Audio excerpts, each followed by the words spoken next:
হযরত ওমর রাদিয়াল্লাহু তাআলা আনহু তিনি চিন্তা করলেন, মুহাম্মদ এত সুন্দর কিভাবে কি জানি তেলাওয়াত করতেছে, কি কিতাব জানি তেলাওয়াত করতেছে। হযরত ওমর রাদিয়াল্লাহু তাআলা আনহু মসজিদের পাশ থেকে কান লাগাই শুনতেছে, আর বিশ্ব নবী কোরআন তেলাওয়াত করতেছে। হযরত ওমর রাদিয়াল্লাহু তাআলা আনহু বললেন, আমি যখন কোরআন শুনতেছি আর মনে মনে ভাবতেছি এত সুন্দর ভাবে কি জানি কি কিতাব পড়তেছে মুহাম্মদ, এই যেন কি সুন্দর ভাবে মিল মিল করে যেন কবিতা পড়তেছে, এই কথা মনে মনে ভাবতেছে। কিন্তু বিশ্ব নবী হযরত মুহাম্মদ রাসূলুল্লাহ সাল্লাল্লাহু আলাইহি ওয়াসাল্লাম কিন্তু ওমরের মনের কথা জানেন না, কিন্তু আল্লাহর তরফ থেকে মুহাম্মাদের কাছে পৌঁছাইছে ওমর ফারুক কি মনে মনে চিন্তা করতেছে।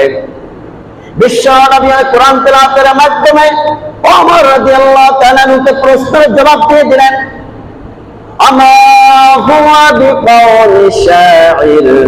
যখন আল্লাহ রাসূল তেলাওয়াত করতেছেন আমা হুয়া বিকাউলি শাইর, ওমর ফারুক রাদিয়াল্লাহু তাআলা চিন্তা করলেন, এটা তো আমি মনে মনে চিন্তা করতেছিলাম যে কবিতা কি সুন্দরভাবে কবিতা গাইতেছে মুহাম্মদ, কিন্তু আল্লাহ রাসূল সাল্লাল্লাহু আলাইহি ওয়াসাল্লাম বললেন যে আমি এটা কোনো কবিতা নয়, ক্বালিলাম মা তুমিনুন, এটা কোনো কবিতা নয়, এটা কবিতা নয়, কেন তোমরা মুমিন হও না?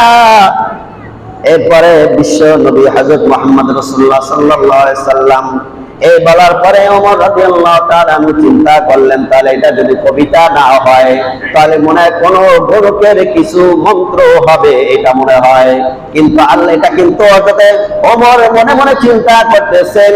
এবার আল্লাহ পাক রব্বুল আলামিন বিশ্ব নবীর কানে পৌঁছে দিলেন, ওমর এটা মনে মনে ভাবতেছে এটা মনে হয় কোন গরুকের মন্ত্র। আল্লাহ পাক রব্বুল আলামিন বলার সাথে সাথে বিশ্ব নবী কোরআনের ভিতরে বলেছেন, ওয়ালা বিকাউলি কাহিন ক্বালিলাম মা তাযাক্কারুন, এটা কোন গণকের মন্ত্র না নয়। ও ওমর ফারুক শুনে রাখো, এটা কোন মন্ত্র না নয়, গণকের কোন মন্ত্র নাই। এবার ওমর ফারুক চিন্তা করলেন তাহলে এটা কি হবে। ওমর কিন্তু মনে মনে চিন্তা করতেছে। আল্লাহ পাক রব্বুল আলামিন বিশ্ব নবীকে জানিয়ে দিলেন, ওমর চিন্তা করতেছে এটা কি হবে। বিশ্ব নবী বললেন, তানজিলুম মির রাব্বিল আলামিন, এটা হলো ওই জিনিস যিনি আসমান জমিন সৃষ্টি করেছেন, তোমাকে সৃষ্টি করেছে, পাহাড় পর্বত নদী নালা যিনি সৃষ্টি করেছেন, সেই আল্লাহর তরফ থেকে নাজিল করা কিতাব।